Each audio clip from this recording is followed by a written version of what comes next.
In today's episode of Discovering Something New, see these? Yeah. So if you take one, this one's fine. Pull it off. Whatever, little piece is good.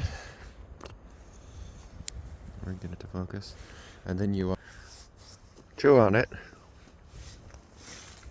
until it makes you gag, and you get like the flavor out. It'll make your mouth go numb for like 15 minutes. So that's pretty cool. I don't recommend swallowing it though. But it's kind of fun that it makes your mouth go numb. Could be useful.